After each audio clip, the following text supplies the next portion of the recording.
they sell Marc Jacobs or Chanel in this grocery store? This is Flop Culture.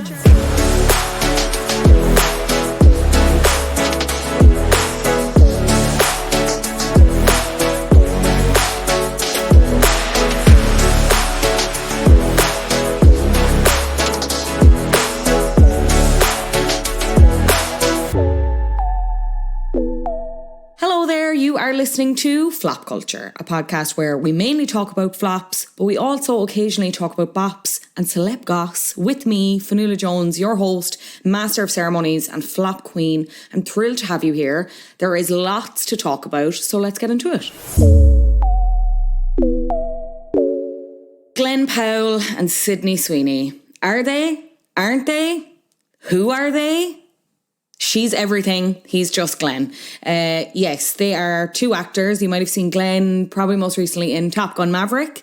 Sydney Sweeny, breakout star of Euphoria, in lots of other bits and bobs, kind of defining herself as like a secondary style icon to like Zendaya in terms of the stars from that show.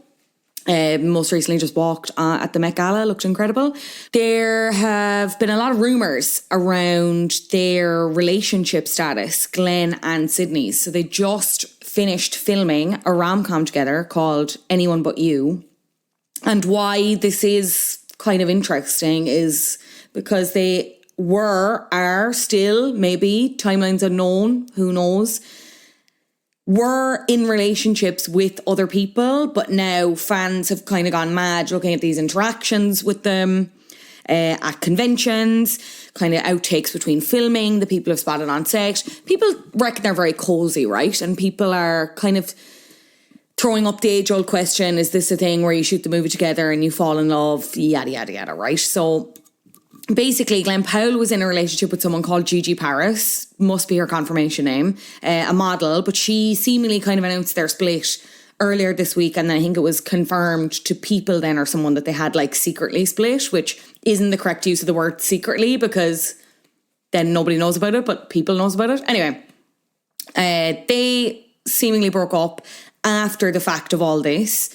Sydney is currently engaged to a man named Jonathan Davino, but there were loads of pictures of him circulating the internet around the time that all of these other rumours around her and Glen were coming out.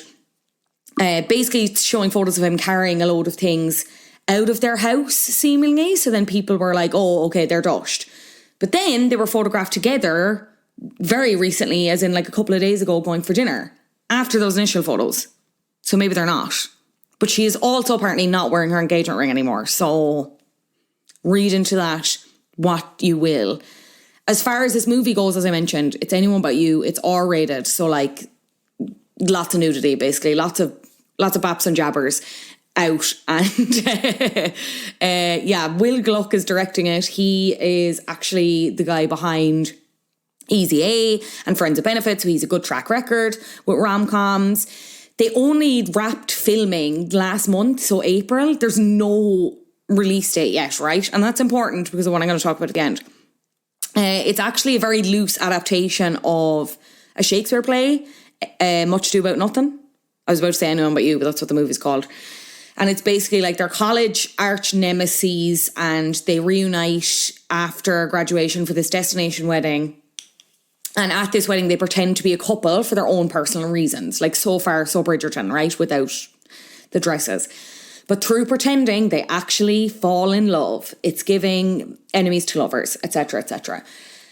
But basically, this whole conversation has been around like, are they together or is this just incredible PR for this movie? And I'll tell you what, right? I don't think it is PR, okay? So I think it's too soon, first of all. Is there a chance that they could now try and rush release this? Maybe, because they have finished it. I don't know. I don't think so. It's just way too early in the game. I think the provisional rumours are that it's like 2025 or something. I don't actually think it'll be that long now of a release date. But that's way too long to sustain something like this in terms of people's interests. Like, if you're going to do this, I think you need to do it like when the promo actually starts, which, I mean, it starts from the minute the movie's announced in a way, but it doesn't really kick into high gear until obviously closer to release, because that just makes sense. Because again, you want people to remember.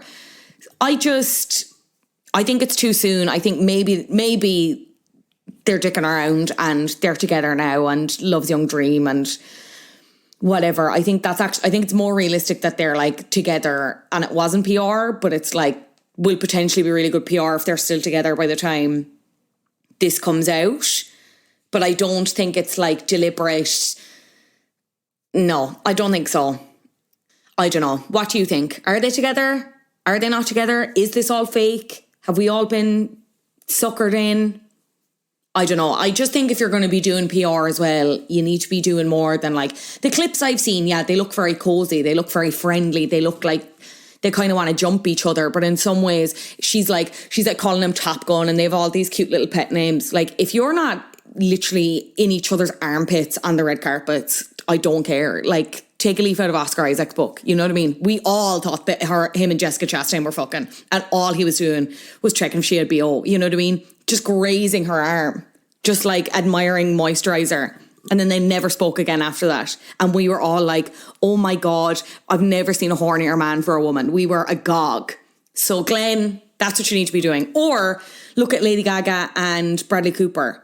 What was that movie called again? Tell me something, girl. Stars Born. That's what I meant. Just like we thought Gaga was tearing apart marriages. You know what I mean? That's what this... I nearly wanted to go further and let Sydney and your man get married. And then Glen's like home wrecker of the year. You know what I mean? Swoops in, turns up to the wedding. I object. That's what we want. I need like home wrecker level Grammys piano duet. Maybe it was the Oscars. Remember when Lady Gaga and Bradley Cooper did that duet? And it was like watching... they might as well have had sex on stage. That's how intimate it felt.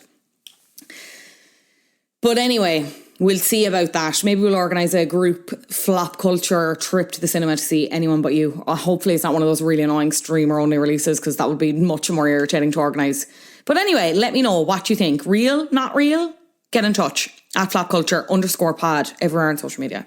So last week I got to go behind the scenes at Angela Scanlon's Ask Me Anything and sit in on, I thought it was this week's episode, but it's actually next week's episode. So you might see me, the audience, if you're watching. The guests are unreal. The interviews are so good and really caught me off guard. Because you know, sometimes you hear it's going to be a certain guest and you're like, okay, I know everything about this, but like it might be a little bit of a laugh. There were some people on the couch this particular week that I learned so much about them and kind of fell in love with them even more. So you're really in for a treat with that particular episode. But I also got to sit down with the woman herself, Angela Scanlon, to talk about the show, as well as her favourite flop and a flop of her own that she wants to bring back, which I thought was very interesting. So without further ado, here is my chat with Angela Scanlon. Enjoy. Angela, how are you? Great to speak to you on Flop Culture. How are you? Thanks for having me. I'm really well, thank you. You look fabulous. Thank you. So She's do you. all in pink, head to toe. Nails, pink dress, pink sparkly shoes. Dressed exactly like the set. I'm like obsessed with it. Yeah. How happy are you to be back doing Ask Me Anything? I am delighted to be back. It feels like, it feels less like work this time. And we just have brilliant guests who are all properly up for it. And it's good. It's good. Can you give any hints as to some more upcoming guests on the show for people to look out for? Well, next week is a mixed bag. In the best possible way. I love a mixed bag. Is Dermot O'Leary. Love it. Silver him. Fox. My well, fave. Yeah, he's silver. Hair. Des Bishop, who is absolutely He a is silver fox. Yeah. Yeah, and Jackie Hurley has just taken over Sunday Game. So it's like a nice mix and lovely synergies between all of them. I love the word synergies. I love it too. Is there any guest that's like kind of top of your dream, you know, still escaping you, haunts your dreams and nightmares that you're like, I need to get them on the pink couch. I want to talk to them. I want to ask them something. I would love to tackle Roy Keane. I'd love to. He's so terrifyingly brutal that I feel like that if you could break him in an interview, I think that would be quite an achievement. Truly, absolutely. One for the CV. Yeah. Did anyone surprise you this season with what they shared? Anyone kind of caught you off guard? I mean, Majella O'Donnell caught me off guard because You know, I opened by saying, "What? Like, pick sex, drugs, or rock and roll," and she went straight for sex. She was, which I just was not expecting. I thought she'd bat the question away and we'd just move on. And yeah, she told us she's into medicinal marijuana.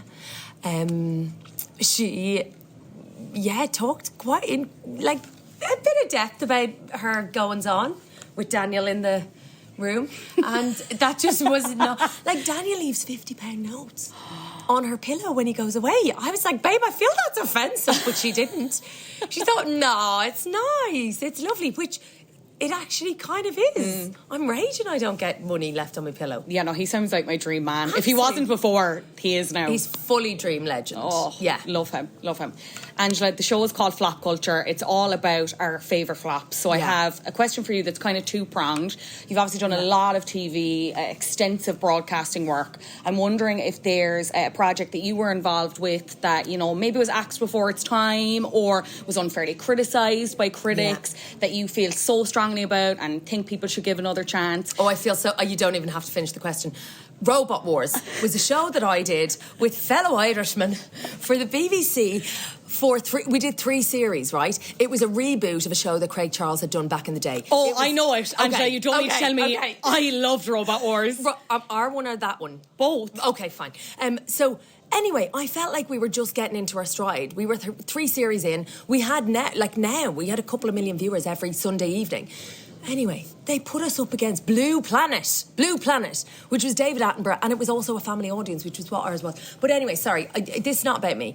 Well, it kind of is, because it was obviously a job that I lost, and I'm still furious about it. But actually, I just feel like it was a show that showcased STEM. We were starting to see girls come through with their family and building robots, and yes, some of them were bins with lids on and a brush for an axe, but like there was a kind of, I don't know, there was a heart and there was an innocence and there was a purity to that show and a wild destruction and an outlet for that, and there aren't that many outlets that are dressed up as family entertainment. Yeah, I could have been a scientist only for the fact that it was cancelled, so I hope they bear that responsibility. Exactly that. And then very quickly before I let you go, is there a movie, album, TV show that you love that people think is terrible that you will defend till the end? Avril Lavigne. Controversial, okay, right. Now, I don't know if she's widely criticised, but I do hear people rolling their eyes and see them rolling their eyes at Avril Lavigne. But she was pivotal at a very angsty moment for me, and I feel like she's underrated. Like, everyone bangs on about Taylor Swift, and yes, you know, she's a thing. Yeah. It's happening. Yeah. But Avril Lavigne, I just feel like maybe was just a bit before her time. Yeah. And like absolute belters and bangers and quite like, yeah, she was feminist and glorious, and I think she should be cooler. She is cooler than she's given credit for. That's what absolutely. I'm saying. Justice for Avril Lavigne. Play Let It Go for, or Let Go even. Okay. I'm exposed myself as a fake Avril fan. Adina Menzel. Ladies and gentlemen, Adele, the wickedly talented Adele Dazeem. Okay, we could sit here all night making noise at each other, but you do have a show to present. I do, yes. Angela Scannon's Ask Me Anything. Go stream, RT Player, watch it. A pleasure to speak to you. Thank you so much for shake hands? Being on Flop Culture. Yeah, let's shake hands, even though no one can see this. Those nails are oh my God, look at your commitment to the vibe is insane, and I'm here for it. Thank you. A huge thank you to Angela for chatting to me for Flop Culture. Angela Scanlon's Ask Me Anything airs Saturday nights on RT1 at 9:30pm. And if you missed any of the episodes so far, you can catch up on RT Player. Now, I think it's time to get into this week's flop, don't you? Female friendship can be beautiful. It can be enriching. It can be fulfilling. It can be enraging. It can be so complex. And for years, we've watched female friendships play out on a small screen, from soap operas to teen dramas to reality TV franchises. One show that stands head and shoulders above the rest, however, in my opinion, and my guest's opinion, The Simple Life. A reality show that brought its stars, Paris Hilton and Nicole Richie, to another level of fame.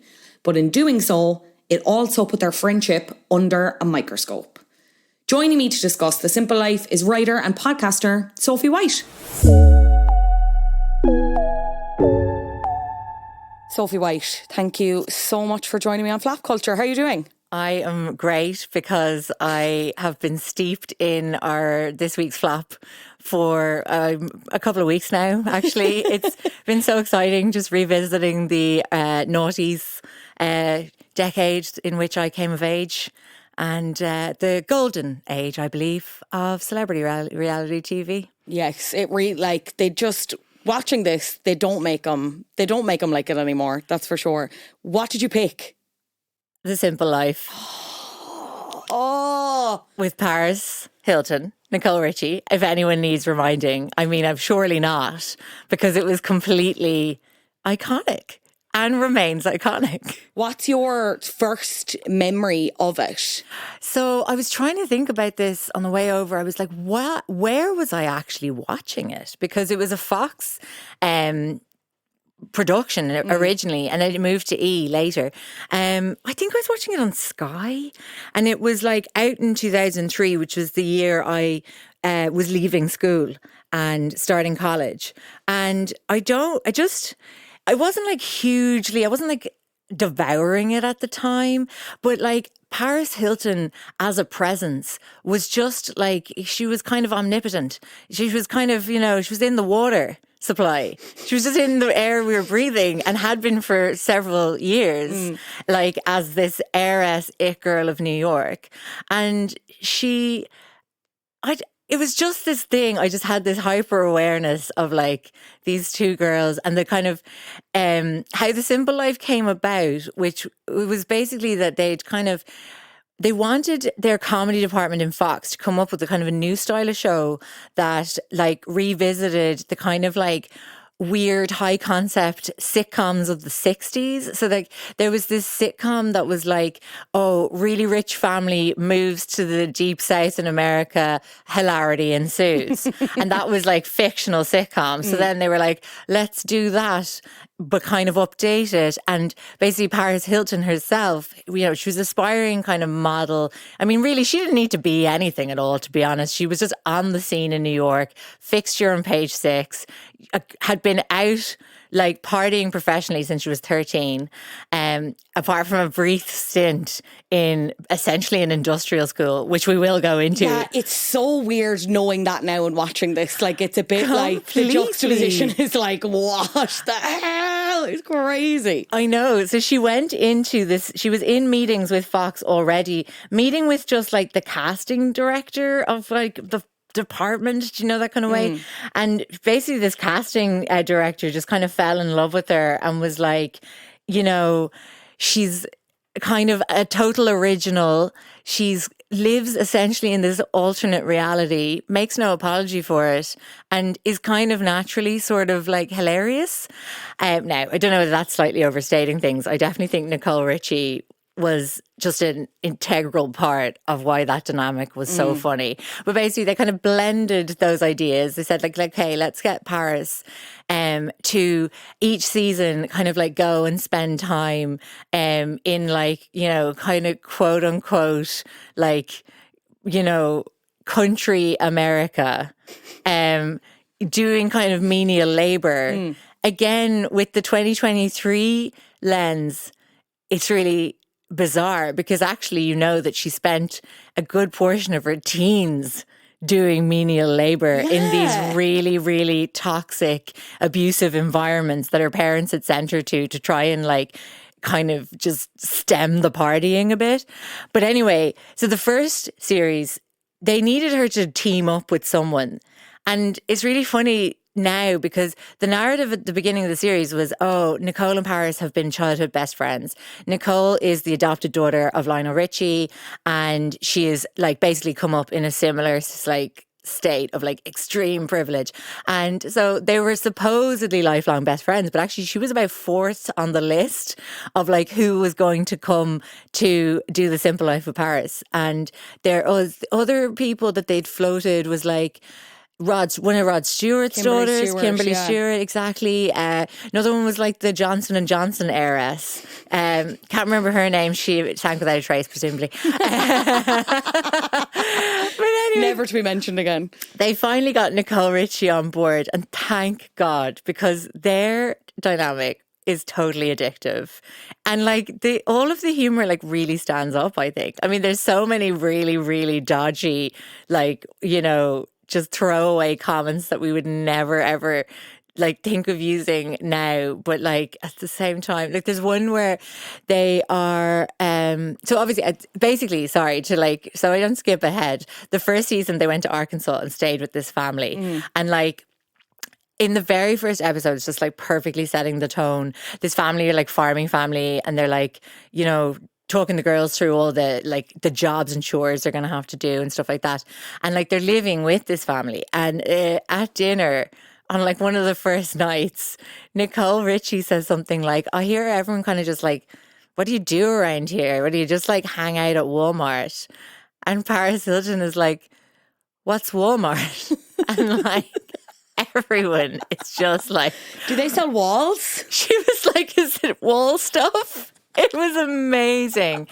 And like from there, it was just constantly this really fun disconnect between them and the scenarios they were being put into. So like in later series, they were like doing like traveling around the country in like their like iconic pink kind of SUV thing, and like working at different kind of like low wage jobs. I mean, it's like so bad because obviously now we're like, oh my God, like people are living below the poverty line and like striving to work and striving to live off like fast food wages. But like back then it was like, oh my God, how hilarious. We're going to parachute in these heiresses and they're going to be so funny. And they really were. And they were like, some of the humor is like really fun and absurdist, and like you would almost think they're not smart enough for it. Like I really enjoyed the one episode when they're like working in this fast food place called Sonic's. Sonic Burger, yeah. Yeah. I'd never heard of it. Apparently it's supposed to be very nice, I think, but I have never had it, so... And so they were like, hello@culture@gmail.com. Tell me about Sonic Burgers now. Get in touch, guys.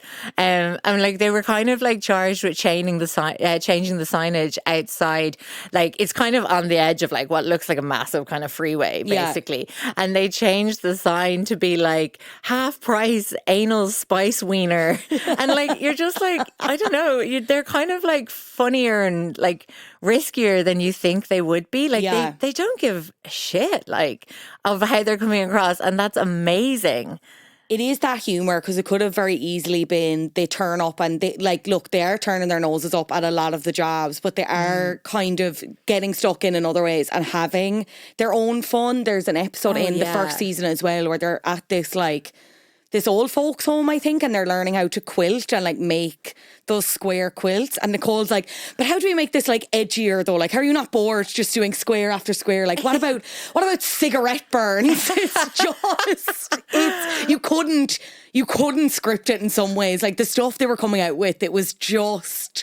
Oh, and that chemistry between the two of them was just, you can't replicate it. I don't think anyone has since. No, completely. Like even just things like they were put into these costumes, again at that Sonic Burger one, they were put into these costumes to kind of like wander along the freeway, you know, drawing motorists' attention to the Sonic Burger, and the two of them just standing there giving the finger to cars going past. And it's just like really, really fun. Like it's just hilarious and fun. So fun. But you're right, they so got stuck in and they just didn't give a shit about setting themselves up at all. Like, and that is like what worked so well about it. Like they, like, I'm just remembering like one season after the famous falling out, they did a kind of a wife swap. That was the last season, I think. Scenario where, they were kind of like parachuted into these families, and they were supposed to be like, you know, the housewives of the families. And like, there's this like the absolutely, just like, you know, stands the test of time, seen for the ages, Paris Hilton on a Segway, trailing a mop behind her. It's tied around her waist, and she's just like trying to mop this house, trailing a mop behind a Segway. And she also in that same episode is like cooking rashers using an iron. I forgot this. It's just so fucking enjoyably bizarre, do you know? Yeah. But also, I think what was mad was they were like as I said, in the ether for me, like just coming up, say, in Dublin in the 2000s, like they were we didn't really have like any kind of, like PerezHilton.com didn't exist until a few years later. Like even the internet, it was still like a location where you like went, like I'm going online. Yeah. And like you had to wait like, 4 hours for like some absolutely skanky image from rotten.com to download and stuff like that.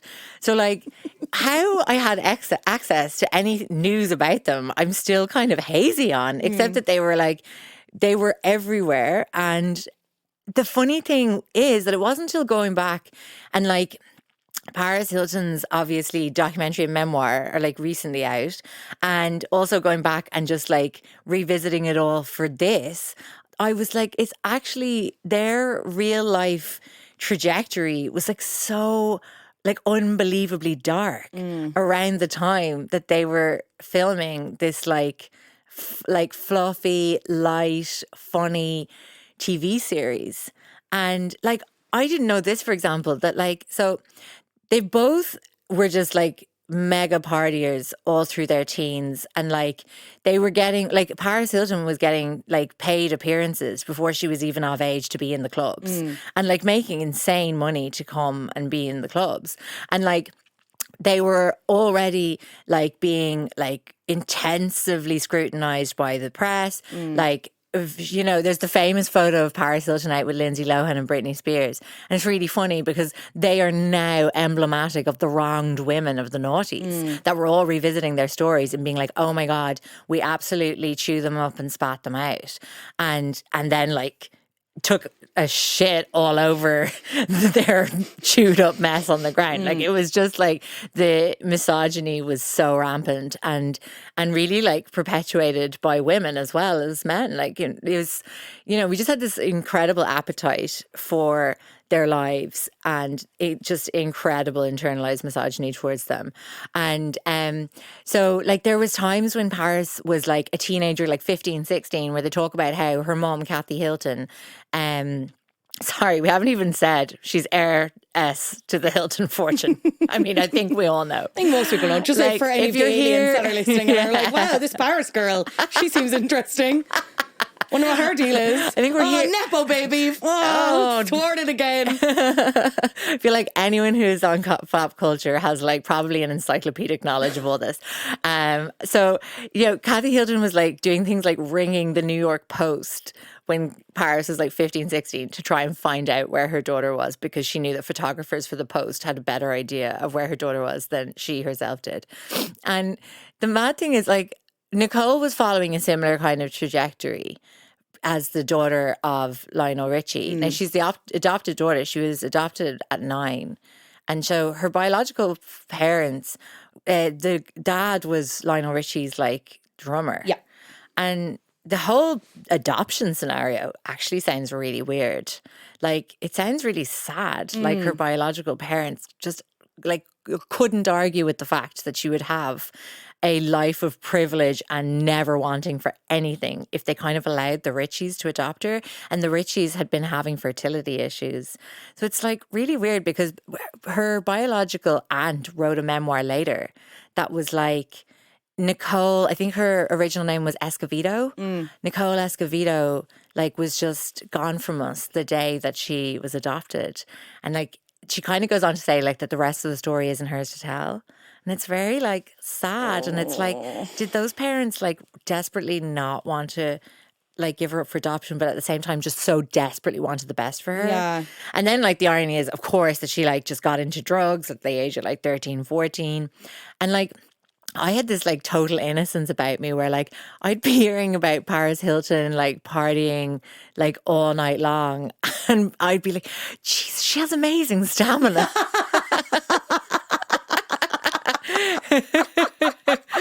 How did she do it? Jesus Christ. Do it. And even like, I mean, the innocence of me. And I was in college as well. So like, I was like definitely dabbling very enthusiastically with recreational drugs. But I think I was also like, being Irish and the whole drinking culture, I was kind of like, and she doesn't look like a big drinker because she's like fucking. How's she not falling all over the place? Like, yeah. And she actually, like, the messiness never seemed to like leak into Paris's persona, like as much as it did Nicole's. In a funny way, I think like we had this kind of image of Paris being like more like reserved, more controlled. And Nicole Richie was like funnier. She was the funny one, I think. But like the mad thing is that like Nicole Richie was arrested. Like her drug use had really descended by the time The Simple Life was airing in like 2003. And so they like, she was arrested for possession and she had become addicted to heroin. It wasn't just like, not that I'm like, it wasn't just cocaine. She was serious about it, but she had like descended into like serious heroin addiction. And she was arrested for possession in like, say, the kind of February. And she went to rehab and like had like a kind of a family intervention with like Lionel. And I feel really bad. I can't remember. Was it Betty was the mum? I can't remember because they ended up splitting up then. They did. They had a really acrimonious divorce, which again, like the irony being like they were trying to give Nicole a better life, but then she had to Brenda. I knew it was something B.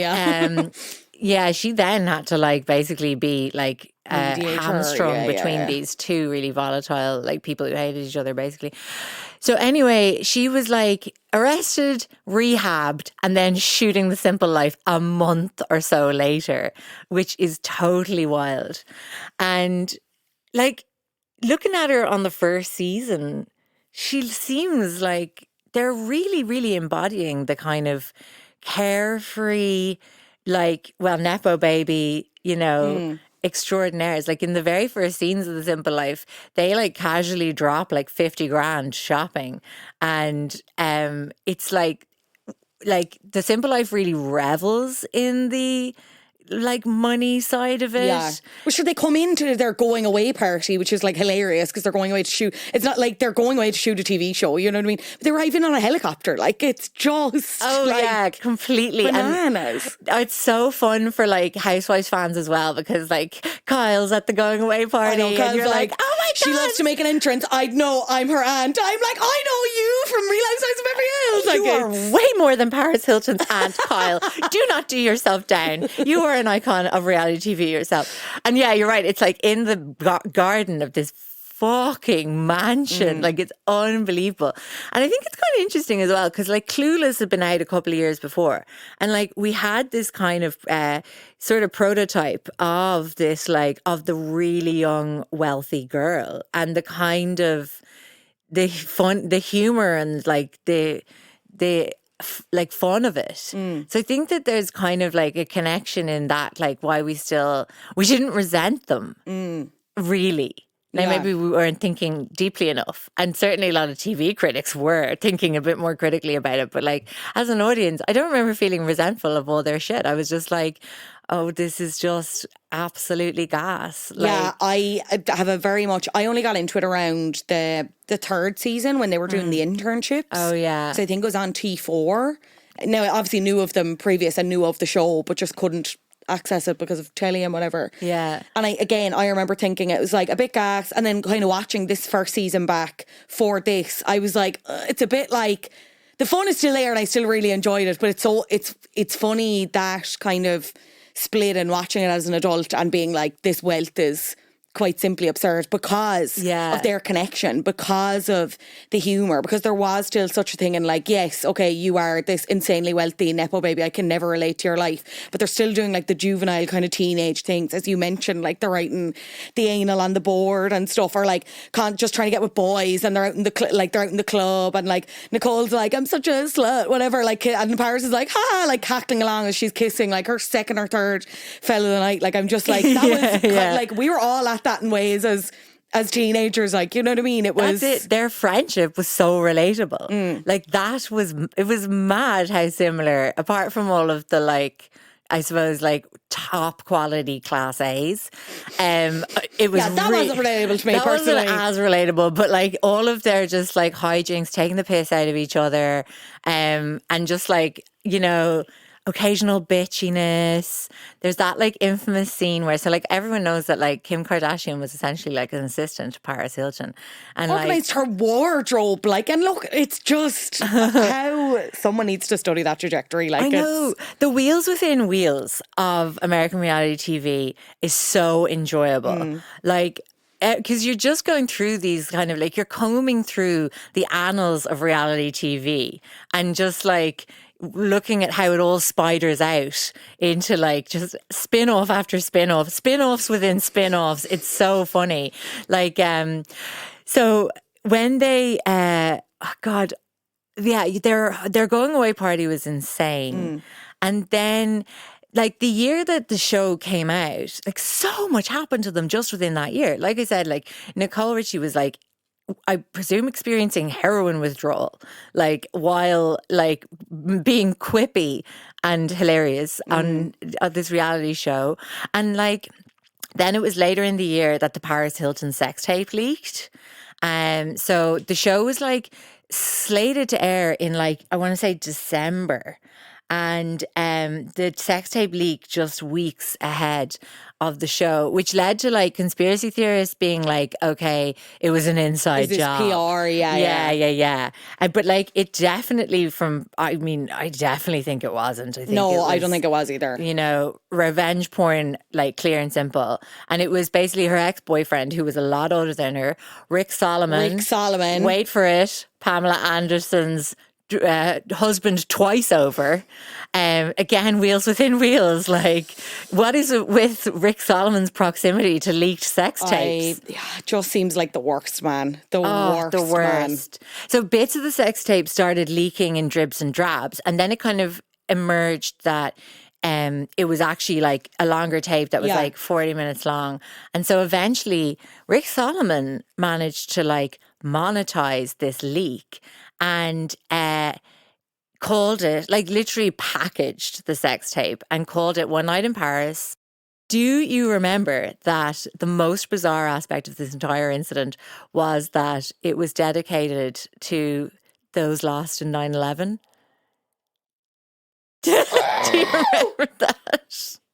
That was like a title card at the beginning of it. No. It's amazing, isn't it? What the fuck? Oh my God. I did not know that. I know. It's That's one of my criminal. favorite facts ever. That is criminal. Yeah. Yeah.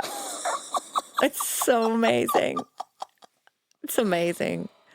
That's a good one for a pub quiz now. There you go. There you go. Jesus There Christ. you go. Quiz masters everywhere. I know. Listen out. Yeah, that, I don't really remember the reaction at the time because I think I was too young. But again, it was like the repercussions even in popular culture. Like that, the stain of that stayed for so many years. But it had a big impact on Paris and Nicole's relationship as well, didn't it? Yeah, definitely. Like, well, even just going into it. So the show itself was actually aired like soon after that. And like, it was funny, like obviously in their, like going into the show, it was so much like, this is Paris Hilton and her sidekick. Like Nicole Richie was just not as well known. And yeah, like Paris had the infamy, and also there was a kind of a bit of a narrative, I think, in the kind of public consciousness of like the Paris is the hot one. Yeah. And like, which is grim. And like, you know what's so grim as well? Like there was definitely like a bit of discourse around like Nicole Richie's body. And I mean, the woman is like, you know, at the age of like 23 or whatever, very slender. Yeah. I mean, not that like fundamentally straight-sized. Like yeah. Like not that like body shaming is ever okay. Yeah. But like I remember that being like a really insidious message that like leaked into my psyche a bit. That like this woman was considered like her body was unacceptable, and like was constantly being like drawn in comparison to like the very tall, very thin Paris Hilton. And like then, I mean, later there was like Nicole Richie like dropped loads of weight, and That's a shit phrase. I apologize for using that phrase, but she became incredibly thin, and then, of course, became the quote unquote concern in the media, and so basically constantly her body being picked over.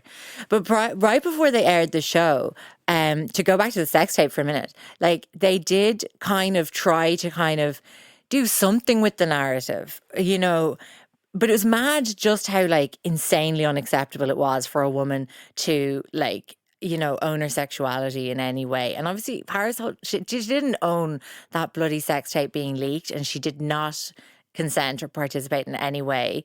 But at the same time, like you're right, the stain was there. So she went on Saturday Night Live and they did a sketch. Like that was what they were trying to do. They were like, let's reframe this. Let's give you back a bit of power. Let's reclaim the narrative in inverted commas. Yeah. Exactly. So she did the sketch with Jimmy Kimmel. Fallon, I think. Okay, I knew it was a Jimmy. They've too many Jimmys. They're all white men who have talk shows. Like there's just... Yeah. And the sketch, I think she like nailed it. Like pretty good. Like she managed to get in a dig at Jimmy Fallon's tiny dick. Like that's what was it? She was something like they were talking about like a new Hilton and Jimmy was like, would it be spacious? Would it be roomy? And she was like, for you probably, yes. And like she just did it in that kind of like really kind of like ice cool Paris Hilton delivery that is like very effective. As we agreed, we won't be discussing the scandal that's been in the papers these past couple of weeks, all right? Thank you, Jimmy. I appreciate that. We just want to find out about you, Paris Hilton. Okay. So your family, I don't know if a lot of people know, the Hiltons own hotels all over the world, right? Yes, they're in New York, London, Paris. Oh, wait, so it actually is a Paris Hilton? Yes, there is.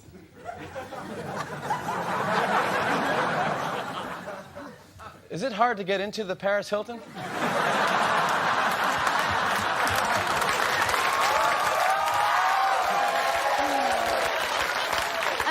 It's a very exclusive hotel, no matter what you've heard. I hear the Paris Hilton is very beautiful. I'm glad that you've heard that. Do they allow double occupancy at the Paris Hilton? No.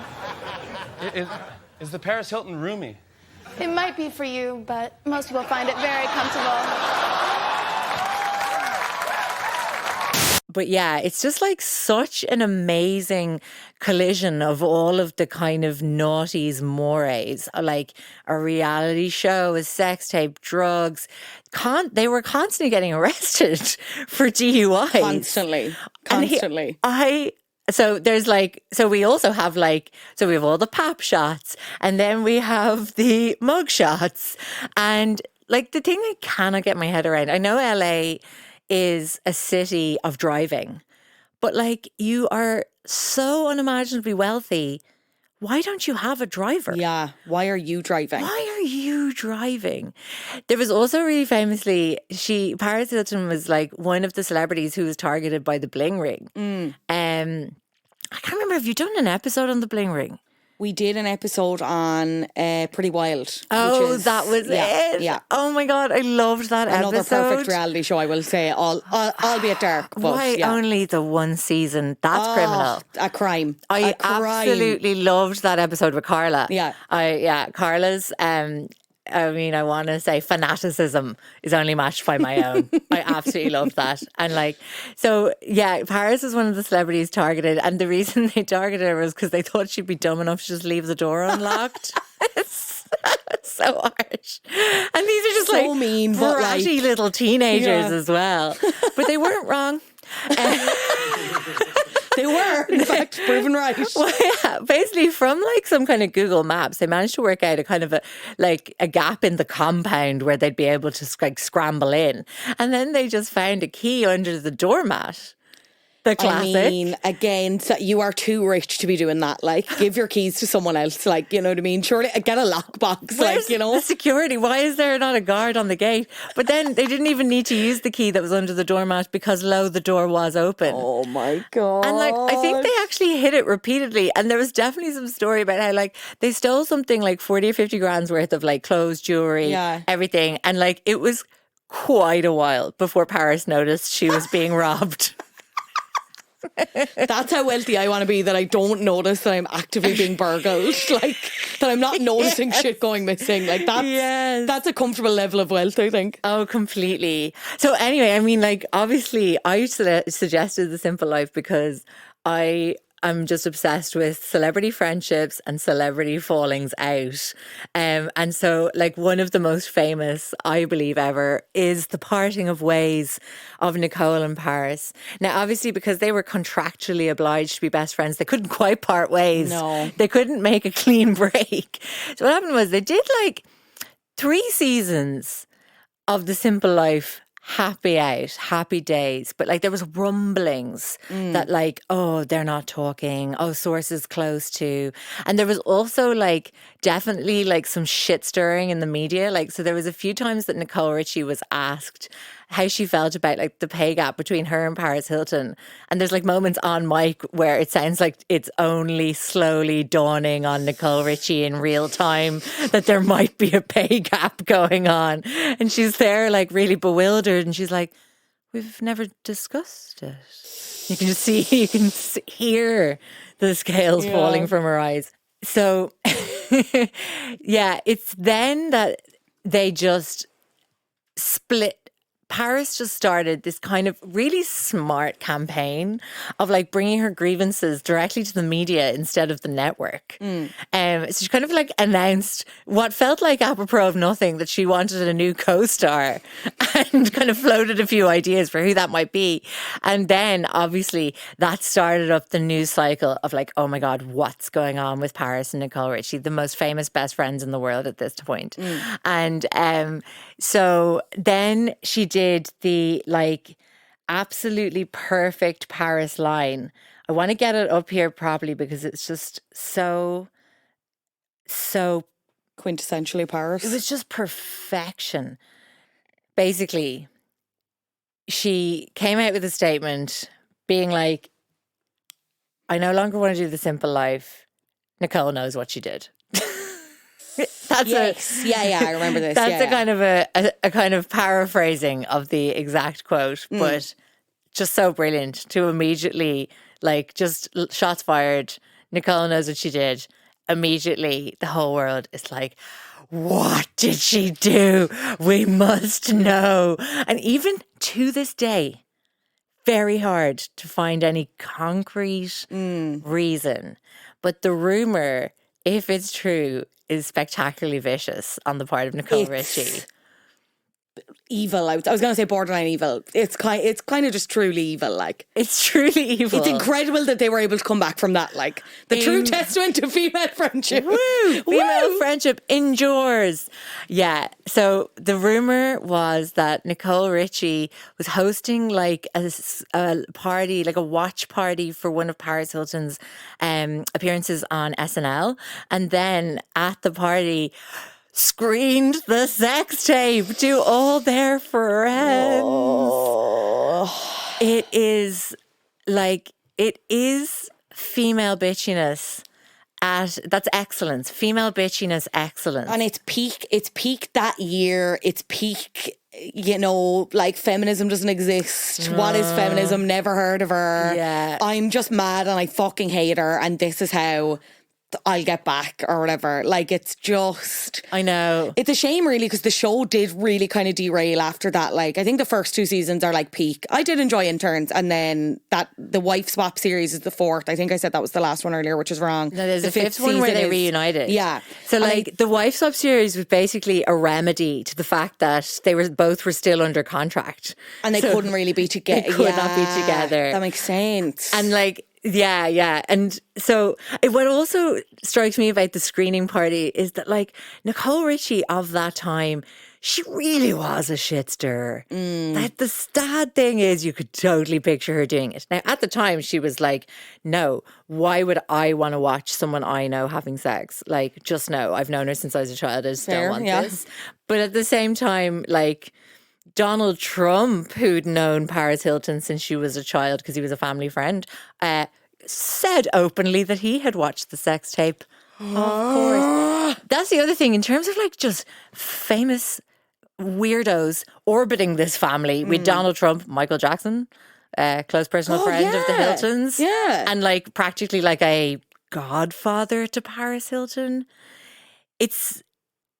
Paris Hilton does have a bit of Teflon about her. Like she does manage to kind of shed a lot of like the weirdness as she moves through life. Yeah. Do you know, that kind of way? Even the way she's managed to rebrand now has been like there's a masterclass in that, like, and how she's just been like, and that's not to say obviously everything, the shit stuff she went through was shit. I'm not disputing that. Absolutely. But it's, as you said, She also perpetrated a lot of shit. Yeah, but that's the thing. And it's still, people are like, and she's acknowledged it in a way, not really a good enough way, in my opinion. Other people may disagree.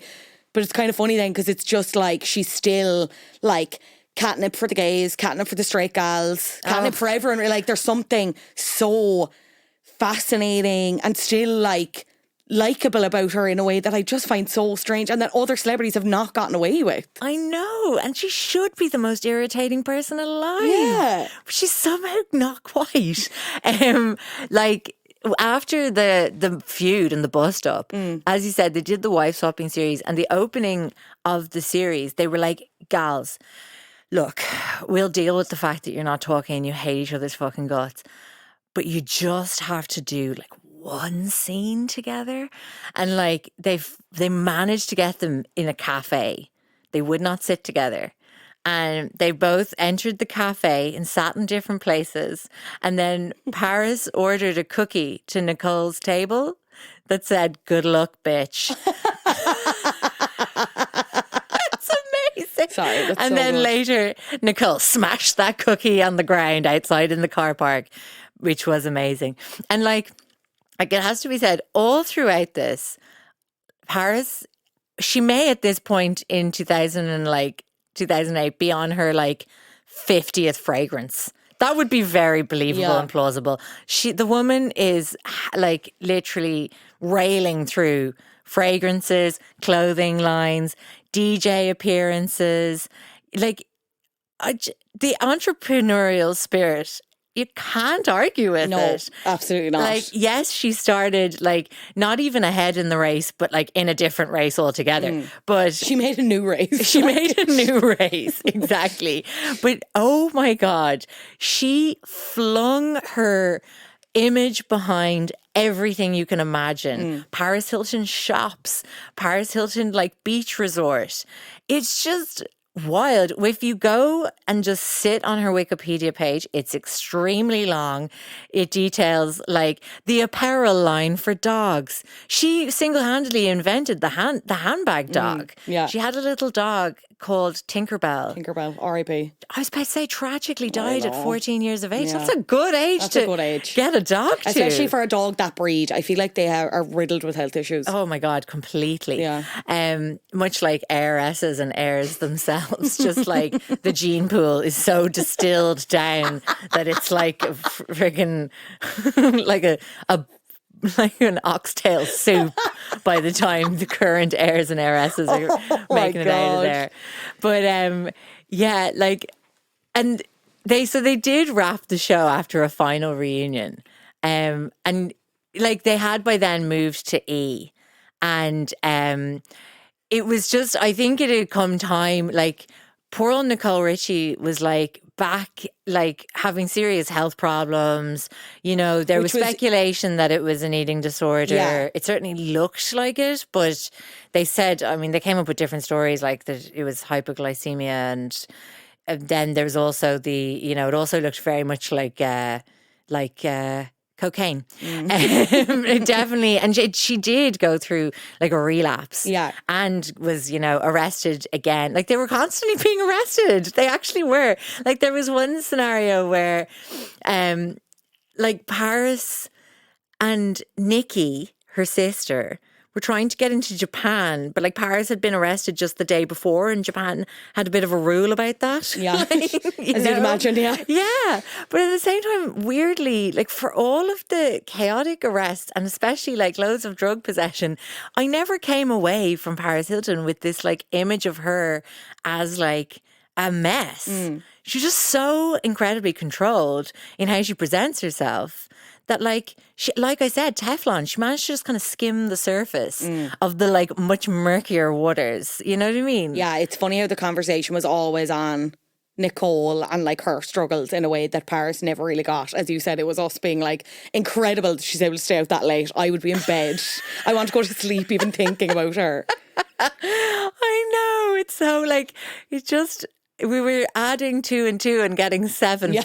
I mean, yeah. We're some of the way there, but just not quite. Yeah, just not quite. And then like, you know, Paris went on to have like another, like, I think incredibly iconic spin-off series, Paris Hilton's Search for BFF. My new BFF. Yeah, My New BFF, which was just, again, such an amazing dig at Nicole Richie, because at this time they were very separate, like in the kind of late noughties.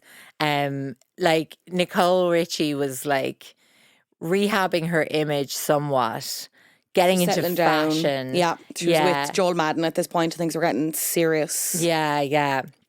And she kind of like zipped up her Mickey a bit, you know, in terms of like the sound bites. Yeah. Became less outrageous. She was just like, I mean, look, she was growing up. Yeah. Like that's the main thing that She was happening. over that game in a way that Paris never will be. And I don't say that as a critique, but it's just a fact. Like there's like Paris likes being famous, enjoys being famous, enjoys the benefits of fame in that particular brand of fame. And is willing to play the part of Paris and is willing to leverage it for every single cent that it's worth. Cent being the operative word. Yeah. 95 fragrances and counting. I don't know. She was doing more than one There fragrance. can't be that many smells, is what I'd say on that. There just can't. And I like perfume. There cannot be that many different smells. There can't. I know. But like, and again, like on the Teflon side of things, like as you said, like there's like serious, like dark crimes and missteps in Paris's past that like she's really managing to bulldoze through much discussion of like her past racism and things like that in this new like, you know, power renaissance that she's having. So do you know the story about the storage unit? I don't. So I don't think so. I think it's around the 2008 mark, but like please don't come at me for that date. Listeners, hello. Roughly. Hello. Ish. This is addressed to you. Yeah. Please be nice to me. Like I said, the woman has a sprawling Wikipedia page that is impressive. But basically, she had a storage unit, presumably because she just literally had accumulated too much stuff. And even after the bling ring made a bit of a dent, she had to outsource. So she had, you know, put like clothes and jewelry and all this kind of stuff, but also loads and loads of like personal videos, VHSs. And it was like the time of the camcorder and the digital, you know, with the little DV tapes and stuff like that. And I think like, obviously it was pre-smartphone, but like, or, you know, they were coming out around that time, but like she had basically hard copies of loads and loads of her life, like videos and notes and everything. And basically, she just neglected to pay the storage unit fee and like let that bill kind of mount up. So then the owner of the storage unit, I presume, tried to reach out, but I guess maybe it's hard to reach Paris Hilton to penetrate several layers of minders. Yeah. She's always out. Like what he should have done is rang the New York Post. I was just about to say. I mean, like, tell her that she owes me $200. It was something tiny like that. It was like a few $100s. And so basically, the owner of the storage unit seized the contents and under contract or whatever, under the agreement, it seemed like he was able to do this. And then he like auctioned it off for the highest price. He offered it to Paris Hilton first for $1 million. And she said, nah, mate, I'm grand. Yeah. Fuck. Clearly not remembering the contents. And so then he sold it to this couple who, in a very, like, I mean, prescient manner, set up what essentially sounds like a bit of a Patreon. So what you could do is they put it all on a website, all of, like, the videos and, like, pictures of the notes and stuff like that and all the contents. And you could pay $40 a month to get, like, limited, like, there'd be, like, a day of the month that you were allowed go and look at all the Paris stuff. Yeah. And so basically it was through that it like surfaced that she had made like, you know, deeply racist comments, anti-Semitic, like homophobic, everything basically.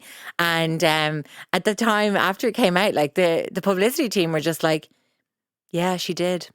They literally had no answer, clearly. But I just adore that it was just through the old let the ball drop on that bill. Yeah. That now we know. Now, yeah. Like, I had no idea about that. That's fucking... Because I assume, not being funny when you hear about these, like, incidents of, like, people getting caught out saying shit that they shouldn't have said. You're assuming people have just trawled through the archives, or, like, there's so much pap footage of her. Do you assume it's that? Yeah. That's crazy. Fucking hell. I know. I mean, it does really speak to the fact that there is two Parises. Yeah. Like, and that the distance between the two Parises is vast. Like, the Paris Hilton, the character that she has played for decades, is just like, she's a non-stick pan, you know. She's cooking rashers with an iron. Yeah. And, you know, she's kind of like still untouchable. Yeah.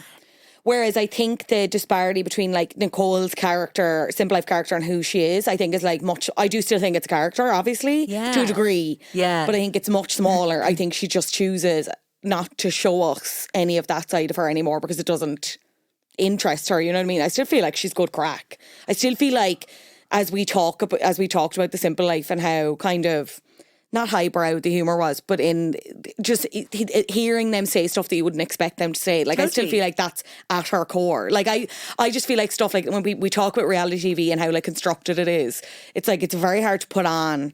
I would find it very hard to put on stuff like that. You know what I mean? Like that's... I think like I'd still like to go out with Nicole, I think. Oh, 100%. I'd go to Paris as well. I go to Paris as well just for the nose. Like. I don't condone her racist actions in the past, but I'd go out. Yeah, I wouldn't be able for it because obviously I am a very early to bed person in my late 30s. But it's mad that Paris just had an unending appetite for trading on her Paris persona. And like lots of people are kind of like now since the like revelations about the Provo school, like that basically your parents, like it's mad because they're what we had actually was loads of media about these types of like reformatory schools for teenagers, because I don't know if you're a tiny bit younger than me, Fionnuala. I don't know if you remember Jenny Jones and Sally Jesse Raphael and Ricky Lake all had daytime shows. I remember Ricky, yeah. All Ricky. About like my teen's out of control. And like the teen would be sitting there like with a nose ring and they'd be packed off to like, you know, reformatory school to like abuse the badness out of them essentially. And it was all very like, yeah, it was just kind of really accepted as like a perfectly reasonable thing to do to your child.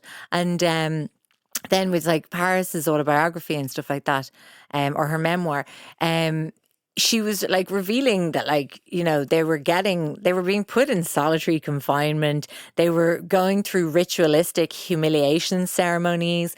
There was physical abuse. And even like her introduction to that world was that her parents arranged for her to be essentially kidnapped from her bedroom at about the age of 16. These like just like heavies came into her room and bundled her off at about 3 a.m. Incredible, she was actually there. And she was locked into that system for the next 18 months until she turned 18. And she tried to run away many times. Like contact with your family was like extremely limited to almost nothing. At one point, she managed to escape the school and made it to a nearby town and a bar and a payphone and called Kyle Richards. Yes. And was like, you have to come and help me. You have to save me. And basically Kyle, in not her finest moment, just dobbed her in. I ratted her out. Like that's not cool aunt behaviour, No, Kyle. Absolutely not. But I think that a lot of the kind of theory about Paris Hilton's career since is that she has worked every day of her life to be independent from her parents who did that to her, which I think is fairly convincing. I mean, she's worth billions. She's worth so much. So much money. Unbelievable. And it diversified so much. Like, does everything. The DJing is such an earner for her. Just... And, like, she'll get out there and do it, except for the NFTs. Yeah, let's not with the NFTs. Let's gloss over that. God. But you know what was the most delightful thing about going down this little memory lane was that I investigated what Nicole Richie's been up to. Okay. Do you know about Nikki Fresh? No, I don't think. The name rings a bell. I'm so happy to introduce you to Nikki Fresh. I'm beside myself. So, as you know, she married Joel Madden from Good Charlotte. Hilarious. Their breakthrough hit was Lifestyles of the Rich and Famous. Yeah. And was them mocking the rich and famous. So then rapidly hitched his wagon to, actually the brother Benji dated Paris. Yeah. And he's now married to Cameron Diaz. I tell you, like, the next generation. The poos are so small, as you said. We're back to the oxtail soup here. Like, I know. Do you remember? Did you see that TikTok of the girl who linked up Kendall? Does the flow charts? The flow charts. She's very good. I'll link her in the notes. She's done so many on any celeb you could think of. Like, it's the smallest pool. They're amazing. Yeah. So Nicole Richie basically did like a mini series of a kind of Curb Your Enthusiasm-esque thing. Okay. Where she's playing Nicole Richie, who's trying to launch herself as a trap artist. Okay. Okay. Because that's it. We didn't even talk about The Stars Are Blind. Both Nicole Richie. The Stars Are Blind of it all, yeah. That's a good song. That chorus. Good album, I would argue. Stars are crazy. Yeah, it's good. So good. So anyway, so she's trying to like rebrand herself as a trap artist, but like a trap artist with a difference. So she's obviously like, she's steeped in LA culture and like has daughters and stuff like that, and is like an almond mom to her core. And so basically she's like a trap artist who raps about almond mom concerns.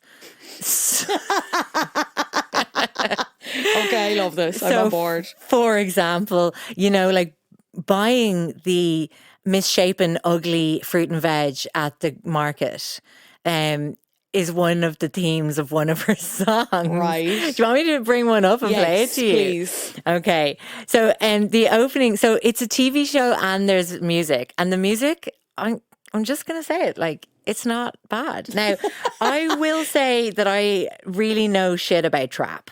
Right. Like, I remember when Beyonce, like, had a bit of trap on Lemonade. Yeah. And, like, I remember people discussing how she was really bad at it. And I could not discern that, shall we say. I was very impressed. Interesting. I was It's a very just interesting take. Did you hear that take? That she was, like, I hadn't heard that people it? thought she was bad at it. Yeah. But then I also know nothing about trap, and I'm absolutely not going to be a voice for trap or the people of trap. So. Okay, so she did the show and the music, and the show is like little bite-sized episodes, like they're less than 10 minutes. And the first episode is her going into Benji and Joel Madden's office with the head of their, like, what would it be, like A&R guy? Their label or whatever, yeah. Yeah, and she's pitching the idea of her as a trap artist along with her assistant, and the guys they're just not convinced, shall we say. Right. And it's just, she's amazing. Like, she's brilliant at playing herself. It's absolutely class. And the production values of her music videos are stunning. Okay, let's see. This one now is called Nikki Fresh, and it's Bee's Tea. And it's obviously an almond mother concern now would be the bee population and what's going on there. Right. So here she is. Why aren't we saving the bees? You know it's an issue for me. Up in the hives, trying to survive, we treat them like an enemy. They're sparking the cycle of life, keeping the planet alive. Pollinating, no complaining, 2 million flowers alive. Apples, pears, vanilla, coffee, almonds, avocados. Watermelon, cabbage, ooh, we really hit the lotto. A pesticide, homicide, and we'll be soon to follow. Cause if these bees are gone today, of I'm concerned. She's making a lot of points, guys. We're not thinking about the bees, the environment. I know. I honestly... But that's what I mean. Like, I think she is. I think she's very able to laugh at herself, but in a way that is so different to the way Paris does it. You know what I mean? Like, it's just... I think there's actual humour at the heart of Nicole. Like, yeah, I think she is just such an inherently funny person. Like, I wish that she'd kind of, like, done more for us to consume. Like, she did, like, yeah, they both did a bit of quote-unquote acting.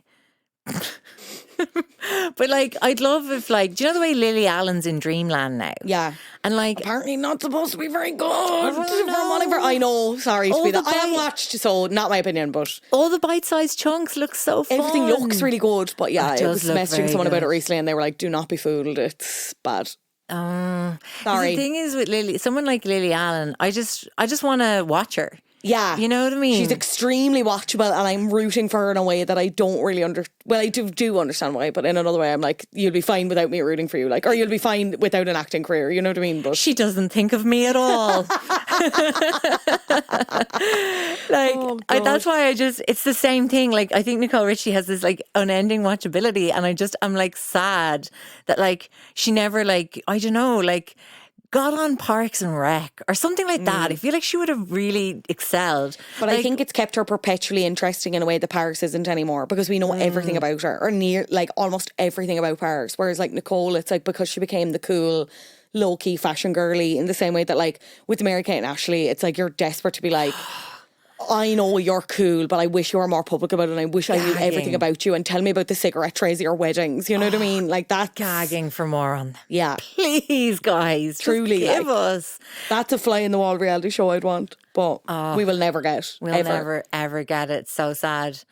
But I suppose like they were absolutely wrung dry as preteens. Also fair. Also so fair. All of the millions of films. Like millions. Can't even think about it. Name a country and they've made a film based around that country. Like, it's nuts. Oh yeah, I know. Could you ever see The Simple Life coming back either with the two of them or not? Like, is there anyone else you'd like to see do a similar style of show, or are you just like, let it be, it's perfect, it's a perfect time capsule and it's perfect with them? It's so perfect with them that it would be impossible to top. Also, like, the tone would jar so much now. Do you know what I mean? Like, another little, like, love to revisit it is a show from around the same time called Rich Girls. Do you remember Rich Girls? I've heard of it, but I don't think I've watched it. It's Ali Hilfiger, Tommy Hilfiger's daughter, and her friend... It's gone. The name is gone. Her lesser known friend. And they're like 16, 17, and they're just like flying around New York, Manhattan in the back of their driver's car, planning prom on their cell phones and like, you know, just spending money, just insanely overt consumerism and like grotesque displays of wealth. And I think if that was to happen now, like there would be protests in the streets. Do you know what I mean? I think so, yeah. It was Jamie Gleicher, daughter of Leo Gleicher, the founder of Innovation Luggage, a company with a net worth of $10 million. Oh, he's no Tommy Hilfiger. No, really, truly not. Like, that's notable cameos that occurred during the programme included American Idol judge Randy Jackson, who ran into the girls at a Los Angeles eatery, former president of the United States, Bill Clinton, who attended a special screening of the World War II film Proud, a project Hilfiger produced, and Ali's famous dad, who invited his daughter to his workplace to critique his junior's line. Oh yeah, I remember those scenes where they're in there with the fucking designer teams and they're just like, I don't know about that. I wouldn't wear that tank. I wouldn't wear that. Like, just being absolute doses. Yeah. Unbelievable doses. So yeah, but I just feel like, yeah, as a concept, I just can't see it like working now anymore at all, because I just think we've all had our eyes open now. Why don't we just close them? Yeah. Guys, have we ever thought about just closing our eyes and just forgetting everything about it. Actually, having said that, in the same breath, I'm going to completely contradict myself. That's fine. That's what this podcast is about. To the Housewives is us consuming grotesque displays of wealth. Yeah. And it's so funny because delight. I know some people who won't watch certain franchises, but they'll watch like Beverly Hills is obviously the main example because that is standard. just because it is just, or Dubai is the latest one now where it's Dubai makes Beverly Hills look like fucking, I don't know, somewhere in Dublin, you know what I mean? Emmerdale. In terms of the level of wealth and stuff. Wow. But some viewers kind of nearly see it as another character to be able to see that luxury on it. Because for some people, I know this for me sometimes, I'm watching something and I just I like the colours. It's like a baby sensory video or something, but it's them hawking around bags or the clothes and stuff. You know what I mean? Yeah. And just the houses. I'm obsessed with the houses. Yeah. There's that level of escapism there, I suppose. You know, in Sex and the City, the movie, the first one, to this day, I just need to know what happened to the penthouse they bought. I couldn't cope with the fact that they let that penthouse go. It ruined the whole movie for me. I still, when did that movie come out? 2012, 2010? Yeah. I still think about that penthouse at least once a month. Where is it? Do you remember the wardrobe? Yeah. Oh. Yeah. That's the dream. Yeah. And how could you let that go? They had a courtyard, but it was a penthouse. I just can't.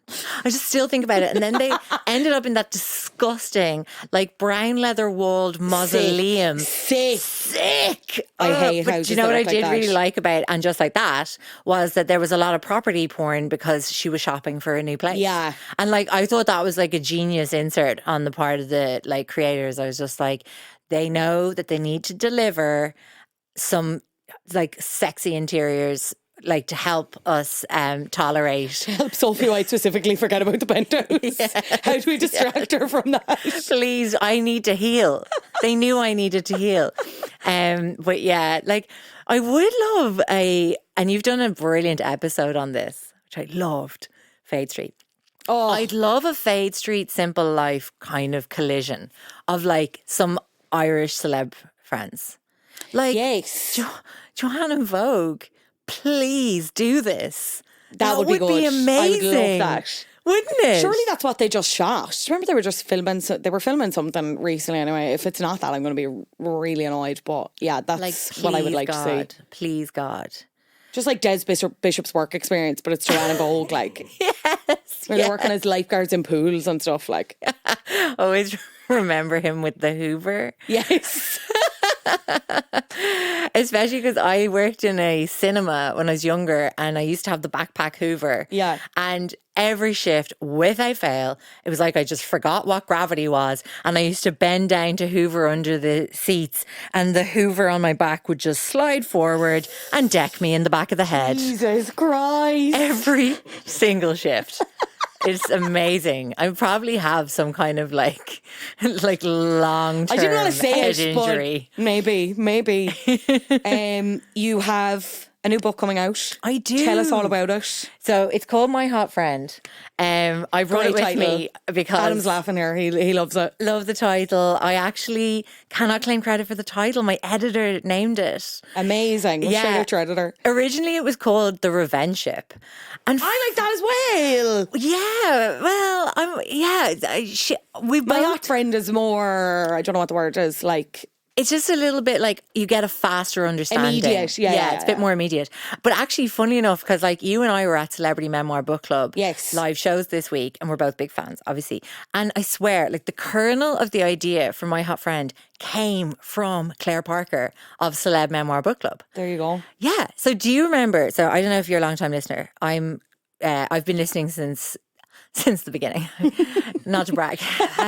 No, I only got in around Olivia Munn, I think. So. Oh, you absolute blow-in, but I'll tolerate it. Because I'm a Housewives blow-in, so I do understand. It's very hard when, the fandom won't accept you. Yeah. It's not fair. Especially because you're putting in the work. You are.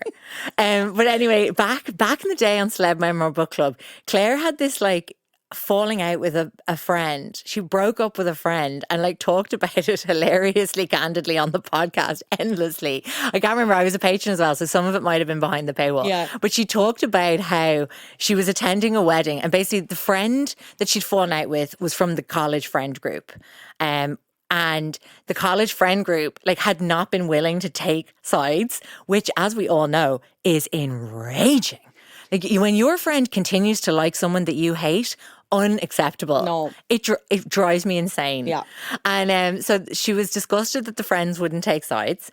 And then there was a sort of a wedding in the group coming up. And like she had this whole thing about like essentially like Khloe Kardashian's revenge bod.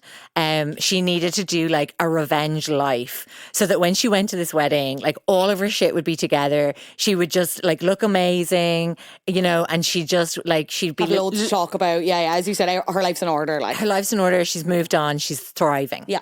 And so that was like kind of the beginning of the idea, was this whole thing. I just felt like there's a whole canon in the rom-com sphere about breaking up with your romantic partner. And we have the whole social script. Everyone knows what to do. And it's treated with the gravitas it deserves. But friendship breakups, it's just this kind of hinterland of like, what are you supposed to do? Nobody's taking it as seriously as you are, which is outrageous because it's harder than a divorce, I'm certain, though I have never experienced divorce. And so that was kind of the idea from my hot friend was like, it's about three girls, Lexi, Joanne, not named after Joanne McNally, slightly maybe, Lexi, Joanne and Claire, and they've all broken up with their friends for different reasons. So like Claire has the classic school friend WhatsApp group and she's known these girls for years. It's a kind of legacy friendship. You know, the way you're in those groups and like you don't you're never leaving. It's jail. It's purgatory. Yeah. And like I actually through writing the book got talking to loads of people who had left those groups and like and it's definitely a real thing. Like it's a kind of a crossing the Rubicon of like, do you stay or do you go? And like a lot of those friendships, they literally materialized out of just logistics and geography. You lived in the same area, you went to the same school, you had a small pool of people to choose from, they became your friends. Having said that, I love my school friends, obviously. Yeah. So Claire's WhatsApp chat with the school friends has gone like weirdly quiet, which can only mean one thing. Side group. And she's getting super paranoid about it. And then, like, so some of this, like, I kind of enjoy how low stakes it is. But, like, at the same time, that's what these friendship breakups are. Oh, 100%. Like, if you explain them to somebody, it's like, it's, you know, somebody's... It's never life or death, like, is the thing. No, but it feels like it. Exactly. And so then Joanne has just had a baby and is going through, which I really related to this story a lot. Like I had my baby before anybody in my friend group had babies and I just felt so cut off from them. I just was like, none of these people have any concept of what my reality is like now. And that's really hard to deal with. Yeah. And like new motherhood is fucking lonely time. Like I think there isn't a woman or a person who's become a parent who doesn't feel disconnected from their old life. And then the kind of most kind of, I suppose, like fun, catty, bitchy storyline is Lexi, who is like a celebrity best friend. She has a podcast with her best friend, Amanda. And when like, so they've basically completely monetized their friendship. They're like performing their friendship for an audience of thousands. It's kind of inspired by the Call Her Daddy falling out that I like devoured and followed assiduously.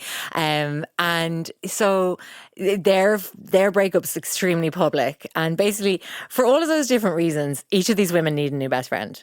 And there is, I don't know, like, again, as I said, it sounds weirdly low stakes, but I think female friendship is like underexplored. And I think we're kind of getting there. There's way more like fun stuff now, kind of, but also like it's sometimes so kind of minimized or it's really like boiled down to like women are bitchy, which is really irritating because we're complex bitchy creatures, you know? We have many shades of bitchy. And so... And like, I kind of just wanted, like, there's things like Claire's best friend is engaged and I cannot overstate how much fun I had writing about when your friend gets engaged and like, just they lose their minds. How batshit it all becomes so rapidly. So like everything in my hot friend comes to a head on a pre-hen hen do. Jesus It's not Christ, even the actual hen, and they're in Ibiza. So that's the book. Like it's fun. Like it's supposed to be fun. But there is a content warning as well. Like there is kind of more serious elements. Like there's definitely a lot about mental health and mental illness in the book, which I suppose like might be a little surprising given the cover. But I kind of think all of these books that I write where I'm definitely like I'm out to have fun and I'm out to entertain and like just make something that's really easy and escapist. Like I just, because I love those novels myself. But I think I always kind of like track some kind of themes through them, whether it's like alcoholism or like grief or any of those. Like there's always kind of like, as I said, I'm a complex many shades of bitchiness person. But I'm in the middle of snag list at the minute as well to give that a shout out. Yeah, I'm enjoying it a lot. So. Oh, deadly. Yeah. Well, I'm going to leave this for you as well. Yes. It's bloody absolute tome. And I have to say, great value for money. There you go. Great value for money, and it's in shops now. Amazing. I will leave all links below if anyone wants to order online. But go in and support local bookshops as well. Don't be a dickhead. And support Sophie, obviously. But you do podcasts as well, and you're lots of other places. Do you want to give them a shout out? And I will leave links to them below as well. Yeah. So I co-host the Creep Dive with Jen O'Dwyer and Cassie Delaney. We've been going for many a year. So we just tell weird ass stories. I mean, it's devolved like so much. Like it used to be like anything but murder was what our vague tagline in our own heads, like our own remit was. But now it's like, oh my God, like there's frequent episodes on bestiality, there's frequent episodes on Columbine, frequent episodes on Titanic. I'm talking about some of my pet subjects there. And then I co-host Mother of Pod with, my hot friend is very meta because it's a celebrity, celebrity friendship. Okay, they're celebrities, but I do podcasts with my best friends. And like Jen and Cassie, when I first started talking about the idea for this book, were like, do not write this. You are begging the universe to fuck with us. Do not do this. But I went ahead and did it. Oops, lol. Oops, sorry. The other podcast I co-host is Mother of Pod, and it's like a comedy parenting podcast. Now, we keep it tucked away safe behind a paywall because our kids are getting older and we have to, I was about to be like, we have to talk less shit about them. But no, what we have to do is monetize the shit we talk about our kids. So we have a lovely community over there, Mother of Pod. And yeah, I do various bits. Write a column for the Sunday Indo. Bits and bobs. Which I love. Yeah. The Up to Life magazine, forever, my fave. Thank you. I'm on the back page. Can't miss her. Looking for me. I'm the final sign off. So yeah, that's it. I've plugged my wares. I've had a ball here chatting about my favourite subject. Did I allow you to speak at any point? On numerous occasions, yeah, absolutely. You'll have to come back. I'd love to get you back, and we should watch, rewatch for you, but watch for me, Rich Girls. And I'd love you to come back and do an episode on that because that's so floppy, like. Yeah, oh yeah, that's quintessential flop. Oh yeah, it's amazing.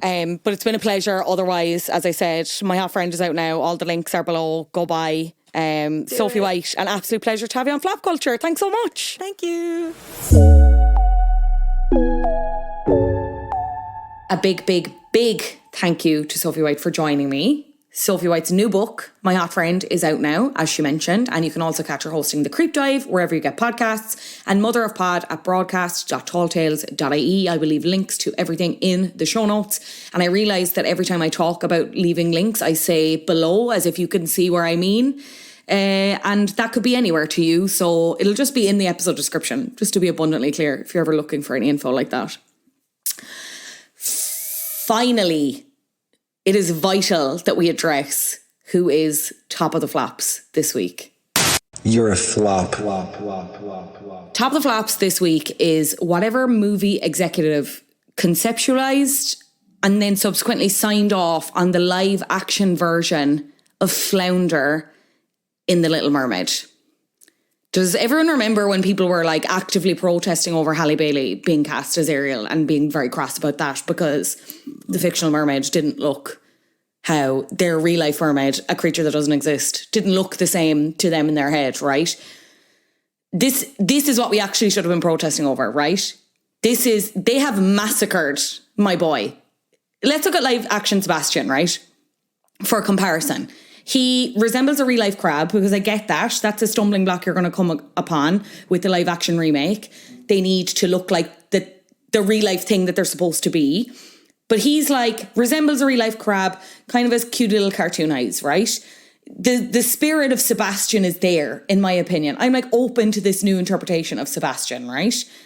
Flounder, the animated version, gorgeous, yellow blue ball, joyous, full of childlike wonder, right? That's the image you have right now. Incinerate it. He's dead. The old Flounder can't come to the phone right now because he's dead. Flounder is now on Ozempic. Flounder has been waterboarded to all hell. This fish has seen atrocities beyond human comprehension. He's dead. Look at his eyes. He is dead. He is dead in the eyes. There's not a single grain of joy in those eyes. There's no colour in him. The fish is like grey. Okay? This is a fish that's, you know, at the bottom of whatever fish tank you own, the neglected fish, you've forgotten to put food in for like 2 weeks, and now it's just resorted to eating the plastic pebbles on the bottom of the fish tank, and now it looks like that. I hate this Flounder, and I need the plot of The Little Mermaid to be Ariel calling her dad to be like, something terrible has happened to Flounder and I need you to execute him. I need you to Triton him.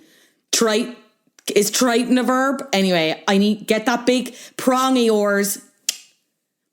There's fish on the menu, fish a la carte, death to live action Flounder. I've never actually hated a character more in my entire life, and I just cannot believe how much they've fumbled the bag here in huge ways. Absolutely no disrespect to Jacob Tremblay, who's doing the voice.